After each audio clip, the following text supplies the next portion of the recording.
자, 인사합니다. 안녕하세요. 자주 뵙는 것 같습니다. 자주. 일주일이 이렇게 빠른 것 같아요. 자, 오늘은 이렇게 제목은 투자론 이렇게 나왔는데, 투자론은 하루에 다 못 끝내고, 이제 오늘 투자론 하고, 다음 주 한 시간 정도 이렇게 해서 투자론 마무리할 건데요. 자, 지난주에 투자론 하기 전에 정책론에서 조세정책이라고 있는데, 이 조세정책을 제가 하지 않았어요. 그래서 오늘 조세정책 가볍게 보고 이제 투자론 이렇게 하도록 하겠습니다. 자, 필기노트 43쪽으로 갈까요? 그러면 조세정책 이렇게 나왔습니다.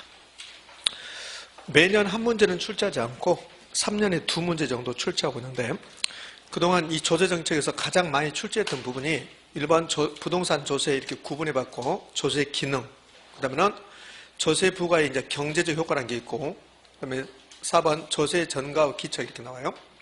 이 부분이 그동안 시험에서는 가장 많이 나온 겁니다. 이 부분이 조세 전가와 기차. 이거는 세금이 부과되면 수요자 아니면 공급자가 세금을 내게 되는데, 수요자, 공급자가 이렇게 나누어서 낸다고요.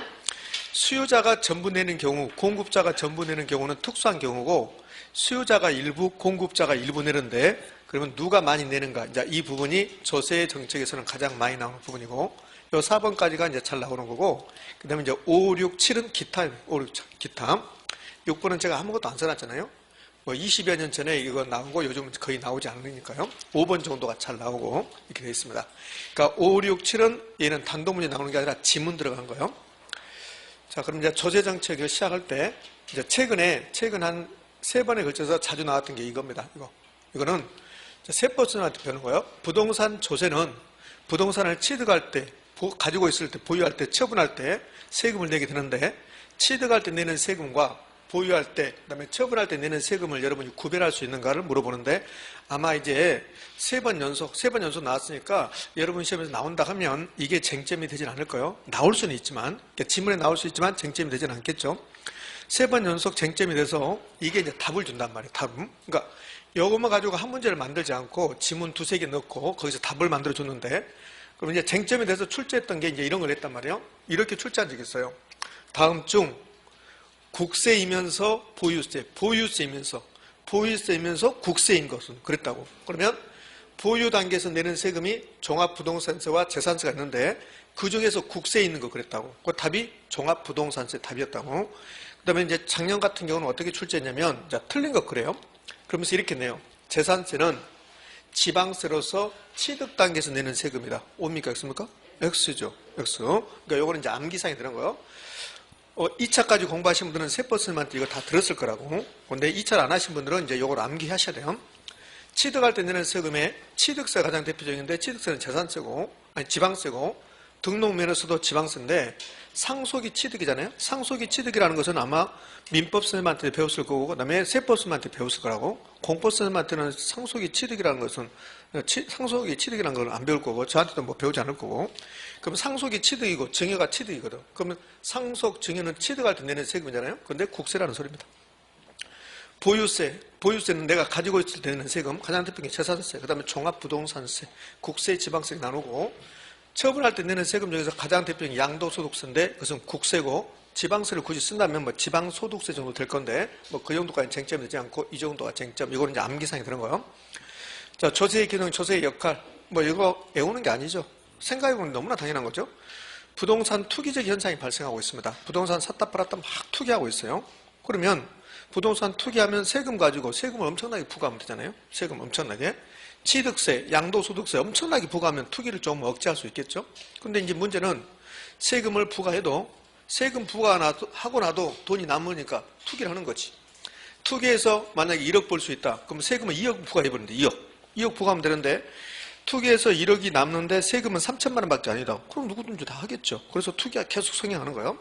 그러니까 투기를 억제하는 거죠. 투기 억제했다. 그러면 그 말은 지가가 그냥 부동산 가격을 대표하는 거죠. 뭐 지가 또는 주택 가격 안정이 목적이고, 그다음에 경기 조절할 수 있죠. 부동산 경기가 침체 있다면 취득세 낮춰라, 양도소득세 낮춰라, 이렇게 하면 되잖아요. 그래서 경기 조절할 수 있다. 소득 재분배는 들었잖아요. 소득 재분배는 지난주에 처음 시작할 때 정부는 사회적 목표를 달성해서 개발하는데, 그게 소득 재분배가 사회적 목표 하나다. 세금 가지고 조절한, 들어간, 이렇게 소득 재분배 한다. 자원 배분하죠. 토지 자원을 배분할 때 이 지역은 주거용으로 이용해야 된다. 그러면 국가가 주거용으로 이용하면 세금을 조금만 부과하고 주거용으로 이용하지 않으면 세금 많이 부과해서 주거용으로 유도할 수 있죠. 그래서 자원 배분 이렇게 합니다. 이 중에서 이제 가장 잘 나오는 게 요거 소득 재분배. 그리고 나머지는 애우는 게 아니라 그냥 요걸 다 애워버리면 그러면 이거는 애울 필요가 있겠죠. 이거는 애울 필요가 있는데 요걸 애워버리면 공부 분량은 늘어나고 필요 없는 데다 힘을 써버리는 거야. 실제로 애워야 될 때는 안 애우는 거고. 자, 이제 세 번째가 경제적 효과입니다. 그러면 경제적 효과는 이런 뜻이냐는 경제 그러면 수요, 공급, 가격 이렇게 하겠잖아요. 그럼 경제적 효과는 이런 말이야. 세금이 부과되면 그러면 물건의 가격은 물건의 수요는 물건의 공급은 어떻게 됩니까? 그게 경제적 효과입니다. 그럼 이제 이게 5가지 나오는데 여러분들 머릿속에 이걸 5가지를 다 외워버리면 역시 아까 여기 조세의 기능처럼 공부를 잘못하는 거라고. 그러니까 조세의 기능을 외운다. 이걸 외운다 그러면 공부를 잘못한 그런 거와 외우지 않고 그냥 가볍게 보는 거고 이게 막 단독 문제 나오고 그러면 외워야 되겠지. 우리 지난주에 시장의 실패 원인 외우라고 했잖아요. 걔는 단독 문제 나오니까 외우라는 거야. 근데 얘는 단독 문제 나오는 게 아니라고. 지문 주는 거고. 그다음에 틀린 말도 거의 만들지 않으니까 외우는 게 아니란 말이에요. 자, 마찬가지로 조세의 경제적 효과. 여기는 단독 문제 나올 수 있어요. 나올 수 있는데 이건 외우는 게 아닙니다. 왜 외우는 게 아니냐면 여기 유시 보면 좋은 것은 하나도 없어요. 다 나쁜 것만 나오는 거야. 볼래요? 우리가 수요자라면 가격이 올라가는 것은 안 좋은 거잖아요. 그 다음에 수요량 공급량의 감소, 증가가 좋은 거지 감소는 안 좋은 거고 뭔 말인지 모르지만 자원 배분을 애곡시킨다잖아요. 애곡되는 게 좋은 건 아니잖아요. 역사 애곡이 좋은 건가요? 아니잖아요. 그렇지? 그 다음에 공급자의 실질 수입이 감소, 4번 수요자 공급자 잉여 감소, 후생 손실이 발생한대요. 그 다음에는 무슨 말인지 하나도 모르겠어. 사회 전체의 경제적 순손실이 발생한다. 그럼 좋은 건 하나도 없잖아요. 그럼 외우는 게 아니지. 아, 조세가 부과되면 좋은 곳은 없다? 그러면 끝나는 거지. 다만, 이제 여기가 좀 어려워요. 요 탄력성이 나오면, 적자 빠졌는데, 적자 봐요. 탄력적일수록 그래도 크다. 여기 이제 무슨 말인가 한번 판단하면 돼요. 그러니까 이것도 역시 외울 필요 없어요. 조세가 부과됐다. 그러면 수요가 증가한다. 공급이 증가한다. 그럼 올까, X일까? X겠지. 안 좋은 것만 하겠으니까. 조세가 부과됐을 때 공급자의 수입이 증가한다. 공급자의 수입이 증가한다. OX? X. 안 좋은 것만 찾아내라 했으니까 그러면 끝나는 거죠. 자, 이제 제가 예를 들어서 설명할 건데요. 자, 그림을 그리면서 설명하면 약간 이제 좀 여러분 어려워요. 그래프를 그려서 설명하면 여러분들이 약간 어려워 하시더라고요. 자, 여기다가 제가 그래프를 그려보면 필기노트는 그래프가 지금 2개 되어 있어요. 자, 일반적인 그래프가 있고 약간 특수한 그래프가 있습니다. 자, 먼저 일반적인 경우 제가 맥주 가지고 설명해 볼게요. 맥주의 수요 곡선이 이렇게 있습니다. 그 맥주 공급 곡선이 있겠네 이렇게. 그럼 시장에서 맥주 수요와 공급이 만나서 이 점이 균형이고 가격이 형성되는데 이게 맥주의 균형 가격입니다. 맥주 가격이 한 병에 1,000원입니다. 이렇게. 그럼 제가 맥주 공급자고 제가 맥주 한 병 팔아서 제 주머니에 1,000원 들어온 거야. 이렇게. 맥주 거래량이 몇 개냐면 100개가 거래돼요. 맥주가 자원입니까? 아닙니까? 자원. 맥주도 자원이야. 제가 그랬잖아요. 눈에 보이는 것은 전부 다 자원이라고. 그럼 토지시장은 토지가 자원이고 주택시장은 주택이 자원이고 맥주시장은 맥주가 자원이고 그럼 맥주 100개가 거래됐다. 그러면 경제학적으로 이걸 맥주라는 자원이 100개가 배분된다고 그래. 맥주라는 자원이 100개가 배분된다. 자, 이런 상태에 있었는데 국가가 이 공급자에게 맥주 하나 팔 때마다 세금 100원 내세요 그런다고. 그러면 100원의 조세가 부과돼요. 조세. 세금이 부과됩니다. 그러면 이제 공급자가 생각해 보는 거야. 이 세금 100원을 자기가 혼자 나내는 건지 아니면 수요자에게 일부 또는 전부를 넘길 건지. 그럼 수요자에게 일부 또는 전부를 조세 일부 또는 전부를 넘겼다. 이것을 조세의 전가, 조세의 전가라고 한다고. 조세의 전가가 가장 시험에 잘 나와요. 조세의 전가. 조세의 전가는 다른 사람에게 떠넘기는 거. 분명히 국가는 맥주 파는 사람 저에게 세금을 부과했단 말이에요. 그런데 제가 맥주 수요자인 여러분에게 100원, 이 100원을 전부 넘기든지 일부를 떠넘긴다. 그것을 조세 전가 그래요. 그럼 공급자가 이제 이 세금 100원을 여러분의 수요자라고 하면 제가 공급자고 이 100원을 전부 떠넘길 수도 있고 일부를 떠넘길 수도 있고 아예 떠넘기지 못하는 경우도 있고. 그럼 떠넘기지 못했다. 그럼 공급자가 조세를 다 내야 된다. 100원 전부를 떠넘겼다. 그럼 수요자가 전부 다 내야 된다. 이렇게요. 이런 게 특수한 경우고 그렇게 특수한 경우는 거의 나타나지 않고 100원 중에서 일부를 수요자에게 떠넘기고 일부를 공급자가 내고 그럼 30원을 떠넘겼다. 그럼 30원을 수요자가 내는 거고 공급자가 70원 내는 거고 이렇게 그걸 조세 부담액의 정도라고 그래. 요 조세 부담액의 정도 크기 여기 이제 시험에 가장 잘 나와요. 그럼 이건 좀 이따가 비만이래요. 이럴 거예요. 비만은 비탄력적인 사람이 세금을 많이 낸다 그 말이에요. 그럼 다시 와봐요. 그럼 이제 공급자에게 100원이 조세에 부과되면 공급자는 이걸 수요자에게 떠넘기기 위해서 어떻게 하냐면 공급이 이제 감소해요. 그럼 공급 감소하면 공급성이 우측이동합니까? 좌측이동합니까? 좌측이동. 그래서 공급성이 이렇게 좌측이동하게 된단 말이에요. 이렇게. 공급성 1번이 공급성 2번으로 이렇게 옮겨가요. 그럼 새로운 규정점 2점이 되는 거야. 그럼 이 새로운 규정점에서 보면 가격은 올라갔습니까? 떨어졌습니까? 올라갔잖아요. 그럼 가격이 1060원이 됐다라고 가정을 해봐요. 가격이 올라갔잖아요. 1060원. 그러면 이 거리가 100원이에요. 100원. 이게 전부 다 100원이라고. 그러니까 세금이 100원이 부과되면 100원만큼 공급 곡선이 좌측으로 우측으로 올라가는 효과가 나타난 거야. 그럼 여기가 1060원이면 그러면 여기가 지금 100원이거든요. 이렇게 와서 여기는 얼마래요? 960원이 되는 거예요. 960원 이렇게. 여기가 1060원. 이 거리가 100원이니까 960원이 되는 거야. 자, 그럼 여기까지 이제 이해됐을 거란 말이에요. 그럼 이제 가격이 상승했습니다. 됐고, 수요랑 공급량이 증가하는가 감소가 봐봐요. 세금이 부과되기 전에는 거래량이 100개였어요. 100개. 근데 세금이 부과되니까 거래량이 몇 개로 줄어드냐면 80개로 줄어들어요. 그럼 맥주라는 자원이 100개가 배분되다가 세금이 부과돼서 80개로 배분이 잘못되는 거야. 거래량이 감소하죠? 수요랑 공급량이 감소하죠? 이걸 자원 배분을 왜곡시킨다라고 표현한다. 왜곡시킨다. 이제요. 공급자의 실질 수입을 할까요? 세금이 부과되기 전에 저는 맥주 한 병 팔아서 제 주머니에 1,000원이 들어와서 1,000원 이렇게. 근데 세금이 부과돼서 이제 맥주를 팔면 960원이 제 주머니에 들어오는 거야. 아닌데 1,060원이 들어오는데 근데 이 1,060원이 전부 다 제게 아니고 100원 세금 내야 돼. 그럼 100원을 세금 내면 제 주머니에 얼마 남아요? 960원. 그러면 세금이 부과되기 전에는 제 주머니에 맥주 하나 팔아서 1,000원 있었는데 세금이 부과돼서 받는 것은 1,060원을 받는데 최종적으로 제 주머니는 960원밖에 안 들어있더란 거야. 안 들어있다. 그럼 공급자의 실질 수입이 증가 감소? 감소. 얼마 감소? 40원. 그거 어디로 갔어요? 그렇지. 세금 갔지. 어제하고는 어디로 갔냐고 물으니까 가만히 있어. 아, 실제로. 그래서 왜 그럴까 그러는데 여러분 금방 대답하면 세금으로 갔지. 세금으로 40원. 그리고 분명히 국가는 공급자에게 저에게 100원의 세금을 부과했는데 제가 내는 것을 얼마만 내요? 40원. 그럼 60원을 누가 냈는데? 수요자. 이 맥주 가격이 올라간 만큼 수요자가 세금 내는 거야. 맥주 가격이 올라갔어요? 60원이 올라갔어요. 가격 상승 60원만큼 수요자가 조세보다 많다. 그러면 이 경우는 수요자가 많이 냅니까? 공급자가 많이 냅니까? 수요자가 더 많이 내잖아요. 수요자가. 이걸 조세 전가라고 그래. 그러니까 조세 전가는 분명히 국가가 공급자에게 세금을 부과했는데 공급자가 수요자에게 떠넘겨 버린다고. 조세 전가. 이런 경우 많이 있어요. 그렇게 맥주 가격이 올라갔어요. 세금이 얼마나 높아졌는데 이런다고. 세금이 높아져서 가격이 올라갔다는 소리예요. 요즘은 그렇지 않지만 예전에 보면 여러분은 저 학창 시절에 보면 문간방에서 방 하나 조그만 방 하나에서 자취하고 그랬거든요.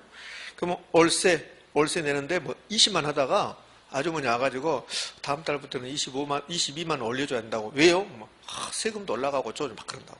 이렇게. 그러니까 세금이 올라갔는데 왜 임대인에게 세금을 부과했는데 왜 임차인에 떠넘기냐 말이지. 그거예요, 그거. 그래서 시험은 이렇게 나와 봐봐요. 이걸 보면 분명히 공급자에게 세금을 부과했는데 수요자에게 떠넘겼잖아요. 그러니까 그걸 맥주 가지고 지금 제가 맥주 가지고 설명했지만 우리 시험은 맥주 가지고 내지 않겠죠. 우리 시험은 이렇게 내요. 임대주택 시장에서 임대주택에 재산세가 부과되면 그러면 장기적으로 재산세 일부 또는 전부가 임차인에게 전가될 것이다. OX? 그게 시험 문제예요, 시험 문제. 이렇게. 자, 그럼 이제 됐고, 3번까지 됐고, 요 4번 수요자, 공급자 잉여가 감소한다. 우리 후생은 만족감 이런 거잖아요. 손실이 발생한다. 이거는 제가 여러분이 좀 이해하기 쉽게 약간 돌려서 설명할 건데, 수요자 입장에서는 예전에는 세금이 부과되기 전에 맥주 한 병 사 먹어서 1,000원만 내면 됐어요. 근데 지금은 똑같은 맥주를 사 먹으면서 1,060원을 내야 돼요. 그러니까 60원만큼 손실이 발생한다는 소리예요. 공급자 입장에서는 맥주 하나 팔아서 1,000원에 수입했는데 이제는 960원밖에 수입이 안 돼요. 40원이 손실 본다. 그런 뜻이에요, 이게. 네? 자, 5번이 많이 어려워요. 5번은 우리 중개사 공부하는 사람들에게, 하신 분들에게 이 정도의 깊은 내용을 물어보면 안 되는데, 이거는 많이 어렵습니다. 사실은. 이게 뭐 조세 정책이지만 뭐 경제의 논리, 조세하고 막 엮어서 내는데 상당히 어려운 말인데 이렇게 냈어요. 이제 그래프를 좀 볼 건데요. 이건 뭐 경제학의 뿌리하고 관련된 내용들인데, 그러면 세금이 부과되기 전에 맥주가 100개가 거래됐어, 100개가. 그러면 여기 수요곡선하고 이렇게, 공급곡선하고 이렇게 해서 이 큰 삼각형이 우리 사이의 만족감이라고 그래요. 세금이 부과되기 전에 100개가 거래됐으니까. 그러면 세금이 부과되면 맥주가 100개가 거래된 게 아니라 80개만 거래돼. 그럼 80개만 거래되면, 그러면 여기 이제 80개잖아요. 80개. 80개만 거래되면 우리 사이의 만족감이 이렇게 줄어들어요. 잘 봐야 돼요. 세금이 부과되기 전에 이거 100개다. 100개면 이 큰 삼각형이 우리 사이의 만족감이야. 근데 세금이 부과돼서 이 80개밖에 거래가 안 되면, 그러면 우리 사이의 만족감은 이렇게 줄어들어. 노란 선으로 제가 칠한 거예요. 이렇게 줄어들어요. 그럼 어디가 사라지냐면 이 앞부분이 사라져요. 이 앞에 뼈 조각이 나온 이 삼각형, 적은 삼각형, 이 부분이 어디론가 사라져요. 왜요? 세금이 부과되기 전에 100개가 거래됐어요. 그럼 이 앞에 조그만 삼각형은 우리 사이의 만족감이 포함된다고. 근데 세금이 부과되면 80개밖에 거래 안 돼요. 그러면 이 앞에 삼각형 부분이 어디론가 사라지는데 이 삼각형 부분을 경제적 순손실이라고 그래요. 즉, 많이 어렵잖아요. 세금이 부과되기 전에 우리 사이의 만족감은 큰 삼각형.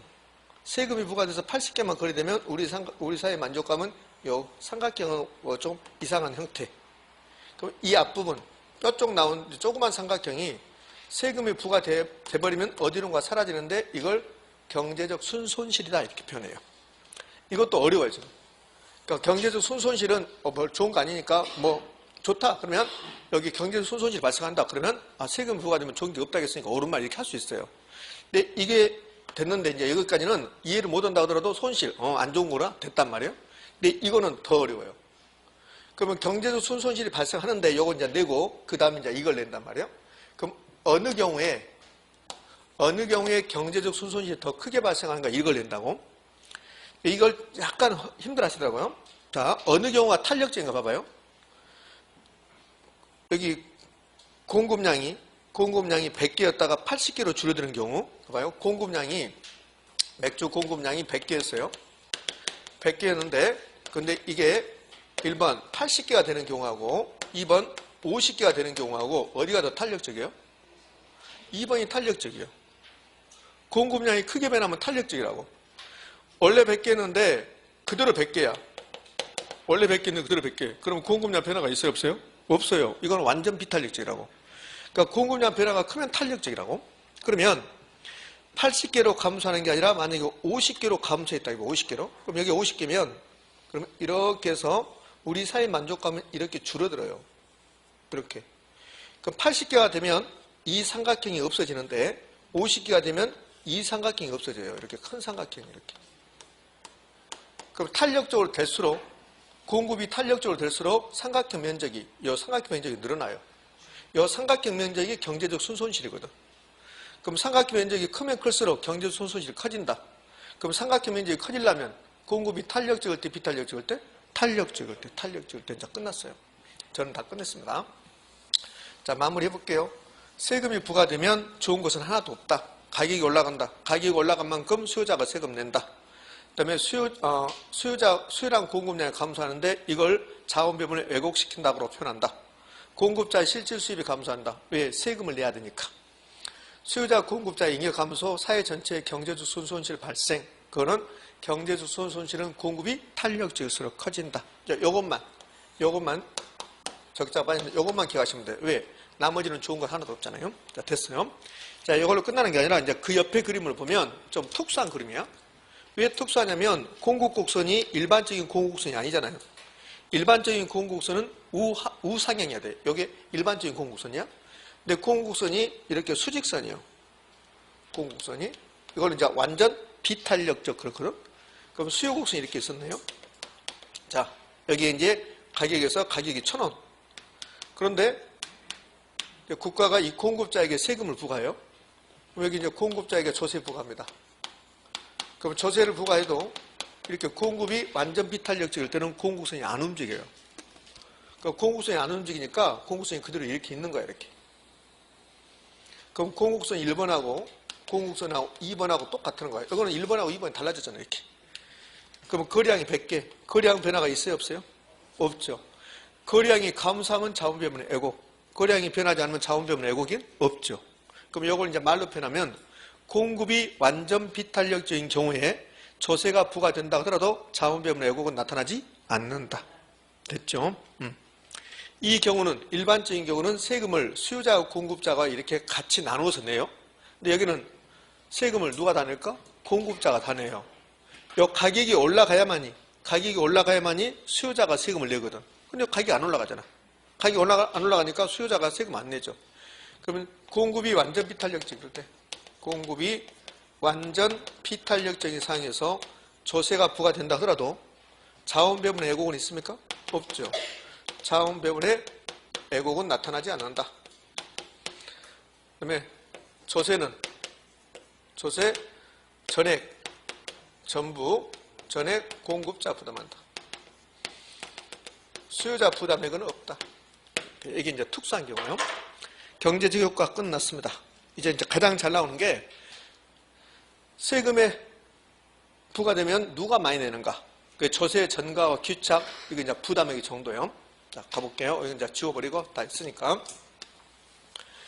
여기 경제적 효과에서는 다 기억할 거 딱 하나밖에 없습니다. 어느 경우에 경제적 손실이 크게 발생하는가? 공급이 탄력적일 때. 그러면 끝나지. 좋은 건 하나도 없으니까. 자, 조세 전가와 귀착. 전가는 떠넘기는 거. 귀착은 최종적으로 누구 먹이 되는가? 국가가 저에게 100원을 조세를 부과했는데 제가 여러분에게 60원 떠넘겼어요. 그러면 60원이 전가됐고 60원이 여러분의 목으로 됐다는 소리요. 그게 조세가 귀착됐다고 그래? 그게 부담액이 되는 거야. 여기 조세 전가와 귀착은 조세 부담액의 크기 이렇게 나왔습니다. 그러면 수요자와 공급자 중에서 누가 많이 내는가 그거요. 이걸 봤더니 결국은 탄력성으로 결정된다는 소리. 탄력성으로. 수요와 공급의 상대적 탄력성 크기로 결정된다. 상대적 탄력성 크기. 그럼 탄력성 크기로 결정되는데 비탄력적인 사람이 세금을 많이 내더라는 소리요. 그래서 앞머리 따서 비탄력적인 B하고 많이 낸다 많다 해서 그래서 이제 B만으로 외우자는 소리야. B만으로. B만. 그러니까 B만은 세금과 관련된 거다. 세금은 비만인 사람이 많이 낸다. 그게 아니라 비탄력적일수록 세금을 많이 낸다. 그러면 된다고. 그럼 시험은 이렇게 내요. 조세 부담액의 정도는 수요와 공급의 상대적 탄력성 크기로 결정된다. OX? O. 근데 구체적으로 그럼 어떻다냐는 소리냐? 탄력적인 사람이 조금 내고 비탄력적인 사람이 많이 낸다. 그래서 비탄력적인 많이 낸다를 B만으로 외운다는 소리야. 그러니까 조세 정책에서 가장 그동안 많이 나왔던 게 B만이야. B만. 비탄력적인 세금을 많이 낸다. 그럼 이제 여기 연습을 해봐요. 수요 탄력성과 공급 탄력성이 있는데 수요 탄력성이 3이고 공급 탄력성이 2입니다. 자, 요 공급 탄력성 탄력적입니까? 비탄력적입니까? 요거 수요 보지 말고. 자, 수요 보지 말고 공급 탄력성 2야. 공급 탄력성 2면 탄력적, 비탄력적? 탄력적이지. 1보다 크니까 탄력적이죠? 그럼 여기서 비탄력적이란 말은 탄력성 1보다 작다가 아니라 두 개를 비교해서 상대적으로 작다 이 소리야. 둘 다 탄력적이야. 1보다 크니까 수요 탄력성 3, 1보다 크죠? 탄력적. 공급 탄력성 2, 2도 1보다 크니까 탄력도 둘 다 탄력적인데 저기서 비탄력적이란 말은 탄력성 1보다 작다가 아니라 상대적으로 작다는 소리. 상대적으로. 그럼 둘 중에서 수요 탄력성과 공급 탄력성 중에서 상대적으로 탄력성이 작은 게 어디요? 공급. 그러니까 공급만 보면 탄력적이야. 2니까. 근데 상대적으로 탄력성이 작다. 비탄력적이다. 이렇게 하는 소리예요. 그렇게 수요 탄력성과 공급 탄력성 나오면 어디가 비탄력적인가 빨리 찾아내야 돼. 공급 비탄력적. 너 상대적 비탄력적. 너 세금 많이 내라. 부담 크다. 세금 많이 내라. 이렇게 한다는 거지. 됐습니까? 그렇지. 이렇게 하지 말고 많이 이렇게 말하겠죠. 많이 이렇게 비만. 수요자 부담액은 작고 공급자 부담이 많다. 2번은 수요가 비탄력적이네. 수요자 많이 내라. 수요자 부담이 많고 공급자 부담이 작다. 3번 수요 탄력성과 공급 탄력성이 같대. 수요 탄력성과 공급 탄력성이 같답니다. 그럼 절반씩 내야지. 절반씩 부담한다. 절반씩 부담하거나 또는 수요자 부담액과 공급자 부담이 같다. 이렇게 나오겠죠. 시험을 이렇게 냈다면 수요 탄력성이 3이고 공급 탄력성이 3일 때 수요 탄력성도 3이고 공급 탄력성도 3일 때 세금이 1,000원이 부과되면 수요자 500원, 공급자가 500원 부담한다. OX? O 절반씩이니까. 자, 이제 특수한 경우 갑시다. 특수한 경우는 탄력성이 나오면서 특수한 경우는 완전 탄력적, 완전 비탄력적이죠. 뭐겠습니까? 완전 탄력적, 완전 비탄력. 탄력성이 나오면서 특수한 경우는. 그러면 이제 4번은 수요가 완전 탄력적, 수요가 완전 비탄력적인데 노란 것부터 수요가 완전 비탄력적이래요. 그러면 이 완전을 이렇게 딱 지우고 수요가 비탄력적이다. 그럼 수요자가 많이 낸다. 근데 완전 비탄력적이니까 수요자가 완전히 많이 낸다. 그럼 수요자가 다 내야지. 그럼 수요자 전액 부담, 공급자 부담은 없다. 요 공급으로 올까요? 밑에 노란 거 공급이 완전 비탄력적, 비탄력적이 많이 내는데 완전히 비탄력적이다. 완전히 많이 내라. 공급자 전액 부담, 수요자 부담은 없죠. 4번으로 가시죠. 수요가 완전 탄력적이다. 생각해봐요. 탄력적이면 조금 내.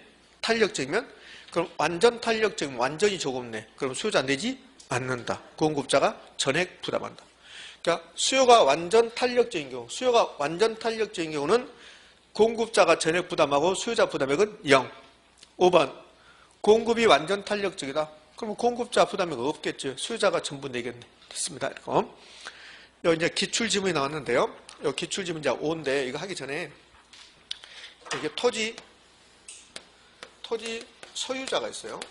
이 토지 소유자, 제가 이 토지를 가지고 있어요. 제가 이 토지 소유자입니다.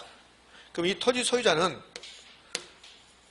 토지 수요자겠습니까? 토지 공급자겠습니까? 토지 공급자죠. 토지 공급자. 이 토지 수요자가 아니라 토지 공급자죠. 토지 가지고 있는 사람이, 내가 토지 가지고 있으면 내가 토지 공급하는 거지. 그러면 이제 기출지문. 토지 공급의 가격 탈에서 0이다. 완전 비탄력적이죠. 0이면 완전 비탄력적. 그러면 공급자가 다 내야 되겠네. 세금은 부동산 조세 부과 시 토지 소유자가 공급자거든. 그럼 토지 소유자가 전부 부담하게 된다. OX? O. 이렇게. 자, 이제 조세정책에서 중요한 것은 다 끝났습니다. 이제 기타 이제 자질부리한 거 남았는데, 요 5번 양도소득세 동결효과는 잘 나와요. 지문에, 이거 단도문이 나오지 않고 지문에 잘 나옵니다. 그 다음에 6번은 지금 볼 필요 없고, 뭐 거의 나오지 않으니까. 7번, 헤일리 조지의 토지 단일 손익이라고 했는데 제가 아무것도 안 써놨네요. 그럼 이제 5번, 양도소득세 동결효과. 동결은 딱 묶는다는 소리죠. 저기 양도소득세는 이제 투기 방지할 목적으로 양도소득세를 중과세하고 그러거든요. 그러니까 지금 부동산 시장에서 이런 일이 발생해요. 어떤 일이 발생하냐면, 여기 이제 수요곡, 부동산 수요곡선이고 공급곡선인데, 그럼 여기 이제 균형 가격, 균형 거래량 이렇게 있단 말이에요. 근데 부동산을 샀다 팔았다 이렇게 하고 있어요. 이렇게. 그러니까 부동산 막 샀다 팔았다 하는 사람은 징역 보냈으면 좋겠어. 이렇게 투기하는 거니까. 투기 만국병입니다. 만국병 사실은. 내가 몇 번 말하잖아요. 투기만 없다 하고도 우리나라 사람들이 삶의 질은 굉장히 높아진다니까요. 아파트 가격이 절반으로 줄어들어봐요. 얼마나 삶의 질이 높아지겠습니까? 그런데 그걸 포기하고 그렇게 난리를 치니까 서로 죽자는 소리지. 그렇게. 뭐 저는 그렇게 생각해요. 제 생각이 옳고 그런 건 아닙니다. 그래서 왜 그럴까? 조금만 투기만 해도 좋은 세상이 될 건데 그런 생각을 가끔씩 합니다. 자, 그러면 막 투기가 일어나니까 국가가 투기를 방지하기 위해서 양도소득세를 중과세하는 거야. 중과세. 그럼 이런 말이야. 당신 부동산 샀다 팔았다 하고 있는데, 그럼 좋아. 샀다가 반지고 팔아봐. 양도 차익이 나오면 전부 다 세금으로 가져갈 거야. 이러거야 지금. 그러면 이렇게 양도소득세를 중과세해서 양도소득세가 무서우면, 그러면 처음부터 사는 것을 포기하겠지. 그렇잖아요. 내가 샀다 팔았다 하고 있는데 사가지고 나중에 팔 건데 양도 차익을 낼 건데, 그런데 국가에서 양도소득세를 중과세 엄청나게 부과한다면, 아, 샀다 팔았다 해봐야 재미가 없겠구나. 그래서 처음부터 안 사게끔 만들고, 그게 목적이야. 그러니까 국가 목적대로 된다면 양도소득세 중과세에서 국가가 의도하는 바는 이 수요를 감소시키는 거야. 수요. 그럼 수요가 감소하면 수요곡선이 좌측이동 한다고 이렇게. 수요곡선 1번이 수요곡선 2번이 된다고. 그럼 이 점이 균형점에서 수요가 감소하니까 가격이 다운시키는 거야. 그러니까 투기를 방지할 목적으로 양도소득세 중과세했어요. 자, 국가 목적은 이건데, 근데 양도소득세가 중과세 됐더니 이제 반대 현상이 발생하는 거야. 내가 부동산을 샀다가 팔려고 하고 있는데 양도소득세가 중과세 되니까 안 판다고 해보는 거야. 그러니까 공급을 유보하거나 공급을 감소하는 현상이 발생한다고. 그 공급을 딱 묶어버리지. 그러니까 국가 의도는 수요 곡선이 이렇게 좌측 이동해서 가격을 다운시킬 목적이 있는데 실제 시장에서는 공급이 감소해버리면 공급이 감소해 동결 딱 묶어버린 현상이 발생하면 공급 곡선이 좌측으로 움직인다고 이렇게. 그러니까 공급 곡선이 1번, 2번 돼요. 그럼 이 점이 균형점이 되는 거야. 원래 가격, 국가의 목적은 가격 다운시킬 목적. 근데 시장에서는 동결 효과가 발생하면, 자, 동결 효과가 발생하지 않으면 그럼 공급선이 안 움직인데 동결 효과가 발생하면 그럼 공급이 감소하거나 유보해버리면 공급선이 오히려 좌측으로 이동해서 공급이 없어지니까 오히려 가격이 올라가는 이런 현상이 발생한다는 소리예요. 이걸 양도소득세 동결 효과 이렇게 부르는 거라고. 이렇게. 자, 그럼 보자고요. 시험을 내면 이렇게 두 가지, 지문 두 가지 나올 수 있는데 이 두 개를 묶어서 한 지문 만들 수도 있고 따로따로 지문 만들 수 있고 그럼 따로따로 지문 만들면 이렇게 난다고. 양도소득세가 중과세되면 동결 효과가 발생할 수 있다. OX? O. 그 다음에 두 번째 질문은 양도소득세가 중과세되면 동결 효과가 발생하여 부동산 가격이 오히려 상승할 수 있다. OX? O. 그렇게. 그걸 끝이야. 그 지문으로. 자, 그 다음에 헨리 조지의 토지 단일세 운동을 그랬는데 이 헨리 조지라는 사람은 사회주의 경제학자. 사회주의. 그 사회주의 경제학자인데 이 사회주의 경제학자, 사회주의 사고방식을 가진 사람들은 이런 겁니다. 토지는 개인이 소유권을 가지고 있는데 그거는 개인이 내가 토지 소유권을 가지고 있다. 제가 그럼 제 노력으로 그 토지를 만든 게 아니라고 보는 거야. 사회주의는. 그러니까 사회주의 사고방식을 가진 사람들은 이 토지가 전부 다 우리 거다. 우리 거. 공동의 거지 개인의 토지 소유권은 인정하는 게 싫은 거야. 사회주의 경제학자들은. 그래서 헨리 조지라는 사람이 이렇게 주장하는 거예요. 헨리 조지가 이제 이분이 말하는 것도 일면 맞는 면도 있어요. 여러 가지로. 이분이 이렇게 생각하는 거예요. 토지를 가지고 있으면 그러면 당신이 소유권 가지고 있지만 사실은 당신의 노력하고는 상관없이 잠시 가지고 있다. 원래 토지는 주어졌는데 그래서 당신이 그 토지에 대해서 남에게 빌려주고 지대받는 것은 그것은 불로소득이다. 이렇게 보는 거야. 헨리 조지가. 그럼 제가 1년에 토지를 빌려주고 만약에 지대를 1,000만 원 받는다. 제 지대 수입이 1,000만 원이다. 헨리 조지는 그걸 불로소득으로 보는 거야. 그래서 그 지대 수입 1,000만 원에 대해서 10%만 세금 부과하는 게 아니라 10% 세금을 부과하면 제가 100만 원 세금 내고 900만 원 내가 가져야 되잖아요. 근데 헨리 조지는 그렇지 않고 그거 당신 지대 수입 1,000만 원이 전부 다 불로소득이니까 그거 전부 다 세금 내라. 이렇게 하자는 거야. 세금을 다 가져가자. 그러면 다른 세금 없어도 된다. 그러면 상속세 없어도 되고 다른 세금은 전혀 없어도 된다. 그러면 지대에 대한 수입 조세만 가지고도 충분히 우리나라 재정을 확보할 수 있다. 그게 헨리 조지의 토지 단일세 운동이야. 그러니까 토지 세금만 남겨놓고 다른 세금을 다 없애버리자. 이걸 헨리 조지의 토지 단일세 운동이라고 합니다. 지문 나오는 거야, 지문. 아까 말했던 것처럼 헨리 조지는 토지에 대한 사용료, 지대에 100% 징세한다면 제 지대 수입이 1,000만 원이죠? 100% 다 세금으로 가져간다면 다른 세금은 필요 없이 토지세만 가지고 재정을 충당할 수 있다. 됐지? 자, 이렇게 해서 조세정책 이제 마무리했습니다.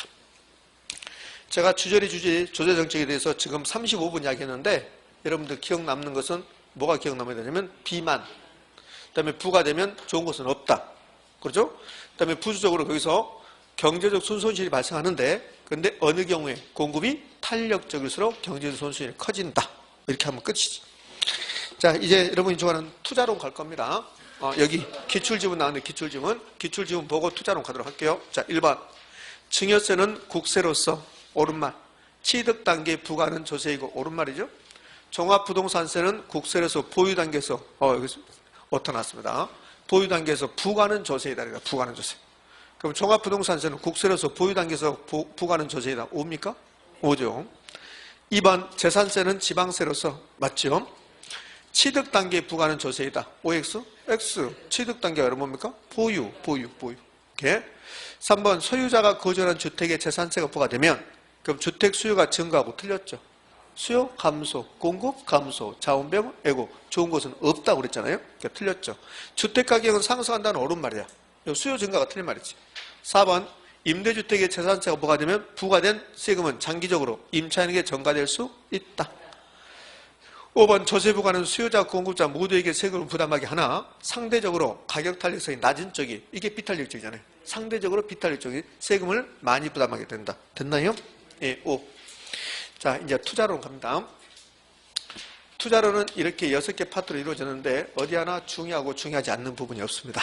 자, 그럼 투자는 시작해 볼 건데, 자, 이 필기 노트는 지금 몇 페이지냐면 45페이지입니다. 45페이지 부동산 투자론 그랬어요. 45페이지에 투자의 개념이 이렇게 나오면서 칠판에 보면 투자는 현재 확실한 소비를 희생하고 미래의 불확실한 수익을 선택하는 건다. 이런 거 다 필요 없어요. 투자는 뭐가 투자냐면 돈 벌기 위해서 어떤 물건을 구입하는 행위를 투자라고 그래요. 그 부동산 투자는 골동품 투자도 돈 벌기 위해서 골동품 사는 거잖아요. 미술품 투자도 마찬가지잖아요. 그 부동산 투자는 돈을 벌기 위해서 이 부동산에 돈을 투입한다. 그게 부동산 투자예요. 돈을 벌기 위해서 수익을. 그럼 이 수익을 목적으로 이 부동산에 돈을 투입하는데, 근데 이 수입은 미래에 나오는 거야. 미래. 지금 이 부동산을 내가 구입했다. 10억에. 그럼 이 부동산이 바로 나에게 돈 벌어준 게 아니죠. 임대 영업을 해야 돈 벌어준다고? 그러니까 미래에 수익이 발생하는데, 미래는 확실, 불확실? 불확실. 내가 이 부동산 사면서 이 부동산이 얼추 계산해 봤더니 1년에 나에게 이게 1,000만 원 벌어줄 것 같다. 그것은 내 생각이야. 근데 내년에 경제상이 나빠지면 1,000만 원 아니라 700만 원 벌어줄 수도 있다는 거야. 그게 불확실한 거야. 이 불확실을 위험이라고 해요. 위험. 그럼 부동산 투자는 위험을 부담하면서 수익을 창출하겠다는 소리야. 근데 위험이 낮으면 수익이 작을 거고, 위험이 높으면 수익이 높단 말이에요. 위험과 수익은 무슨 관계가 있다? 비례관계가 있다. 이거 하나 기억하면 돼요. 부동산 투자의 개념, 여기 1번이 개념인데 이거 필요 없어요. 필요 없고, 부동산 투자에는 위험을 부담하면서 수익을 창출한다. 이것도 필요 없고, 위험과 수익은 무슨 관계가 있다? 비례관계가 있다. 이렇게 하시면 돼요. 이거 하나만. 그 다음에 2번에 투자와 투기 비교하는데 이런 것도 필요 없어요. 자, 3번. 이 화면에서, 이 첫 번째 화면에서 기억할 것은 이거 하나밖에 없다. 위험과 수익은 무슨 관계가 있다? 비례관계가 있다. 이 비례관계가 있다를 다른 말로 상쇄관계가 있다. 이거 쓰실 분은 써보시라고. 상쇄관계가 있다고 그래요.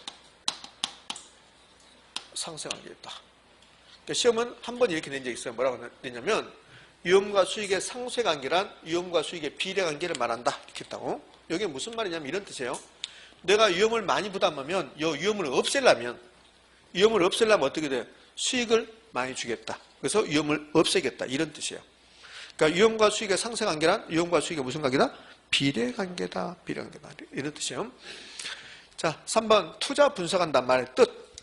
그러니까 3번이 투자 분석이라는 뜻인데 여기에 무슨 뜻입니까? 뭐 시험은 그렇게 내지 않아요. 투자 분석은 이런 말이에요. 이 부동산에 투자 분석한다. 그러면 생각하는 거지. 저게 과연 돈이 될 것인가? 그게 투자 분석이야. 어느 정도 여유가 있으면 생각하게 되잖아. 여유가 있으면 내가 여윳돈 한 5억 정도 있다. 그러면 생각하겠지. 이거 주식 해봐야 귀찮아. 그냥 부동산에 탈까? 그 부동산 하는데 토지 살까? 주택 살까? 아니면 상가 살까? 상가는 20억이라니까 15억을 대출을 받아야 되고, 이거 너무 부담스러운데? 이런 거 한다고. 거기에 투자 분석이야. 생각하는 게. 한 번쯤 다 해봤을 건데? 안 해봤습니까? 나는 날마다 한다, 날마다. 로또 맞으면, 그러면 로또 더도 말고 10억짜리 하나 맞아라. 그럼 세금 한 2억 5천 빼고 7억 5천 나오면 그거 가지고 상가를 하나 살까? 뭐 이렇게 생각하는 거야. 상가 사는데 7억 5천 상가 가지고는 서울에서는 좀 빈약하다. 그럼 은행에서 얼마 대출해 줄까? 7억 5천 내 가지고 있으면 한 20억짜리 상가 산다면 은행에서 13억 정도 대출해 줄까? 뭐 이렇게 생각하는 거지. 그게 투자 분석이에요. 그래서 이거 안 해보셨습니까? 해보셨죠? 안 해보신 분은 이상한 분이지. 다 해봤을 거라고. 그 해본 것을 공부하는데 자기가 다 해놓고도 이거 공부하는데 그렇게 어렵다고 그래. 아니 자기가 다 해봤잖아. 그래도 어렵다고 그래. 그런데 너는 쉽나? 나는 날마다 생각하니까 쉬워지지. 여러분은 날마다 그 생각을 해봐. 그럼 쉬워지지. 생각해보라고 그렇게. 여기가 투자 분석이야. 그러니까 투자 분석은 제가 지금 하잖아요. 로또 10억 맞으면 세금 2억 5천 빼고 그러면서 그러지. 2억 5천이 뭐야. 로또 맞았으니까 세금 한 2천만 원 빼고 9억 8천 줘야지. 25%가 뭐야. 이런 생각 안 해보셨습니까? 날마다 그래. 날마다 10억 맞아봐야 별것도 없다. 세금 2억 5천에 빼버리면 세금 한 2천만 원 가져가지. 그럼 9억 8천이면 여유가 훨씬 더 있잖아요. 그런 생각하면서 나 지하철 타고 갈 때 맨 그런 생각해. 실제로. 그래서 우리나라 로또는 안 되겠다. 미국 걸 사야 되겠다. 미국 거. 미국의 슈퍼볼인가 이거 사야 되겠다. 그래서 한 방에 몇십억이 아니라 몇백억 이렇게. 우리나라 로또는 지금은 100억대는 거의 없잖아요. 어쩔 때는 10억대는 아니라 5억대, 6억대밖에 안 되니까. 그러니까 미국 애들은 다르더라고. 미국 애들은. 나는 미국 별로 안 좋아하지만 그거는 마음에 들더라고. 한 방. 이거는 이렇게. 그러면 그 대신에 미국은 또 세금을 많이 떼요. 100억 맞으면 거의 50%가 세금이야. 50억밖에 안 돼. 그런 거. 좀 농담을 했는데 그러면 내가 돈이 생기면 생각하겠지. 우리나라는 건물주의에, 아니 조물주의에 건물주라 하니까 건물이 최고잖아. 우리나라는. 그러니까 나도 이제 건물을 산다면, 요거 산다면 과연 수지타산에 맞는가? 그게 투자 분석. 7억 5천. 은행에서 12억 대출을 받으면 한 달에 이자는 얼마일까? 그럼 12억 대출 받아서 20억짜리 상가를 사면 그 상가로부터 1년에 임대료 수입이, 한 달에 임대료 수입이 얼마 나올까? 그 임대료 수입이 3천만 원 나오면 3천만 원이면 12억 대출 받아서 이자 내고 나면 뭐 남는 게 있을까? 건물은 감가상각되고 그 별것도 없겠네. 아, 아니구나. 그러면 상가 아니고 다른 거 사야 돼. 이거 하잖아요. 그거 하는 거지. 그럼 투자 분석은 투자 여부를 결정하는 거야. 그러면 제가 막 생각했잖아요. 은행에서 돈 빌려서 이자 내고 세금 내고 뭐하고 그거 요거예요. 그럼 이거 투자한다면 이 분산이 나에게 돈을 벌어줄 건데 한 달에 3천만 원 벌어줄 것 같다. 그게 예상되는 현금 수입이야. 예상되는 지출도 있어야 돼요. 세금 내야 되죠. 이자 줘야 돼요. 지출. 그럼 수입과 지출을 비교해서 수입이 더 클 것 같다. 아, 이거 투자하겠다. 이게 투자 분석이에요. 그러니까 투자 분석은 결국은 이 분산으로부터 예상되는 수입과 예상되는 지출을 비교하는 거야. 비교. 이 두 개를 묶어서 현금 수지라고 그래. 현금 수지. 현금 수지. 수지는 수입과 지출의 줄임말. 수입과 지출. 그럼 투자 분석, 네 글자로 말하면 수지 분석한 거야. 수지 분석. 현금 수지 분석. 자, 이제 3번에서 이제 4번으로 연결돼. 그러면 부동산 투자 분석은 수입과 지출 분석한다는데, 수지 분석하는데, 지금부터 수지 분석을 해보게요. 수지 분석. 합시다. 수지를 다른 말로 흐름이라고 그래, 흐름. 수지가 흐름이라고 어디서 배웠냐면, 여기서 배웠죠. 이 자리에서. 뭐 할 때 배웠어요? 수지가 흐름이라는 것은 무엇 공부할 때 배웠어요? 유량재량 공부할 때 배웠어요. 유량재량 공부할 때. 유량재량 공부할 때 수입 유량, 지출도 유량, 두 개 묶어서 수지도 유량, 수지를 흐름이라 한다. 그거 배웠다고. 그러면 현금 흐름, 현금 수지, 요 측정하는 거. 현금 흐름, 현금 수지 측정하는 거, 계산해보는 거, 추정해보는 거. 그걸 뭐라 한다? 투자 분석이라 한다는 거야. 그럼 이 부동산이 있는데, 이 부동산이 지금 10억짜리야, 10억짜리. 그럼 부동산이 10억짜리면 이 부동산에 내가 돈을 투입한다면 총 투자액이 얼마일까? 10억. 부동산 가격과 총 투자액이 같은 말이라는 거 반드시 기억하셔야 돼요. 부동산 가격과 총 투자액이 같은 말이다. 그런데 이제 총 투자액이 나오면 미안해요. 안 물어봤는데 대답했어. 여러분들 어쩌면 청개구리하고 비슷한 것도 같아. 물어보면 대답 안 해. 안 물어본 것도 대답해버리지. 그럼 총 투자액이 부동산 가격과 똑같은 말이라는 거. 그럼 총 투자액이 나오면 그럼 내 돈만 있는 게 아니라 은행 돈하고 같이 있다는 거. 그 반드시 은행 돈을 먼저 써준다는 거. 타인 자본. 그 타인 자본 반대가 자기 자본. 타인 자본 은행 돈을 저당 투자액. 그거는 은행 돈은 빚이죠. 빚이니까 부채. 자기 자본을 지분 또는 지분 투자액 또는 자본 이렇게 부른다고. 그러니까 이게 총 투자의 구조, 자본의 구조야. 자본의 구조. 그럼 내 돈은 5억이다. 5억. 그러면 은행에서 5억을 빌려야 된다. 이런 뜻이잖아요. 로또 맞았는데 이것저것 다 주고 나서 나한테 떨어진 거 5억밖에 없다 지금. 그럼 5억밖에 없는데 10억짜리 부동산을 하나 사고 싶은데 은행에서 5억을 빌려온단다. 그럼 이자 내고 세금 내고 수지타산 맞은가 그거 따져보겠다는 소리야. 그게 현금 흐름 추정. 그럼 이 부동산을 취득할 때, 살 때 돈 나가. 현금 유출, 요거 현금 지출 그래. 그럼 이거 사서 방치하는 게 아니라 내가 이 부동산을 운영하는 거지. 운영. 임대용 부동산이면 임대 운영. 이것을 영업한다고 그래. 운영하고 영업하고 똑같대. 보유기간 동안에 운영한다. 영업한다. 그럼 영업할 때 여기 현금이 이제 생략됐다고. 주로 생략이에요. 영업할 때 현금 수익과 지출이 있다. 이걸 소득이득이라고 그래. 그럼 부동산은 이 영업에서 운영할 때만 수입이 발생하는 게 아니라 부동산 가격이 올라가거나 떨어지면 그러면 수입이 발생할 수 있죠. 올라가면 수입이지만 떨어지면 마이너스 수입이 되겠죠. 그럼 팔 때, 처분할 때, 매각할 때, 팔 때, 처분할 때 현금 수입과 지출이 있다고. 그럼 처분할 때 수입은 이거 사서 3년 후에 15억에 판다. 그 15억이 나한테 들어오는 거죠. 수입이죠. 그럼 지출은요. 중개 수수료도 줘야지. 그 다음에 양도소득세가 있다면 양도소득세 내야 되잖아요. 그 다음에 팔기 위해서 광고를 했다면 광고 선전비도 줘야 되잖아요. 뭐 이런 것들이 지출이죠. 그럼 처분에 따른 현금 수지가 있는데 이렇게 처분해서 수입이 발생하면 이걸 자본이득이다 이렇게 불러요. 이걸 이제 현금 흐름이라고 그래요. 그러니까 요거는 이제 시험에 이 지문 여기 이제 지문 이게 4번 관련해서 단독문이 나오지 않고 지문 나온다고. 그럼 지문은 이런 거예요. 어떻게 나오냐면 부동산 투자에 따른 현금 흐름은 이 부동산에 투자할 때 현금 흐름은 두 가지 형태로 발생한다. 내가 가지고 있으면서 보유하면서 현금 흐름이 있고 팔았을 때 현금 흐름이 있고 오입니까 있습니까? 오라고. 부동산 투자에 따른 현금 흐름은 영업 현금 흐름과 처분시 현금 흐름이 있다. 오. 부동산 투자에 따른 현금 흐름은 소득이득과 자본이득이 있다. OX 오. 그렇게. 그러니까 시험을 부동산 투자에 따른 현금 흐름은 이렇게 있다. 오. 이렇게 있다. 오. 이렇게 있다도 오. 이렇게 낸단 말이에요. 여기 30회 때 요걸 낸 거라고. 요거 봐봐요. 부동산 투자에 대한 대가는 보유시, 대상 부동산 운영으로부터 나오는 소득이득과 처분시 자본이득의 형태로 나타난다. 됐죠? 그러니까 지금 제가 투자론 공부했는데 두 가지 한거야. 두 가지.